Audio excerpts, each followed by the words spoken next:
আমরা আমাদের নিজেদের অজান্তেই এই বাস্তবের অস্তমিত সূর্যের মতনই আমাদের ভবিষ্যতের সূর্যটাকেও ডুবিয়ে দিচ্ছি এবং আমাদের ভবিষ্যৎ প্রজন্মকে হুমকির মুখে ফেলে দিচ্ছি।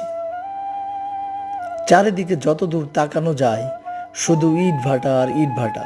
আমাদের কৃষি জমিকে অপব্যবহার করে কৃষি জমি থেকে মাটি তুলে আমরা সেটি পুড়িয়ে ইট বানাচ্ছি। শহর নগর গড়ে তোলার ফাঁদে পড়ে আমরা আমাদের কৃষি জমিকে নষ্ট করছি। কার্বন ডাইঅক্সাইডের পরিমাণ বাড়ছে, দূষিত হচ্ছে বাতাস। আমাদের খাল বিলগুলোকে ভরাট করে আমরা শহর তৈরি করছি। আমরা আবর্জনাগুলোকে নদীতে ফেলে দিচ্ছি, পানি দূষিত হচ্ছে, বায়ু দূষিত হচ্ছে। আমাদের ভবিষ্যৎ প্রজন্ম হুমকির মুখে পড়ে যাচ্ছে এবং আমাদের জীবনও সংকটে পড়ে যাচ্ছে। এটা নিয়ে ভেবে দেখেছি কি?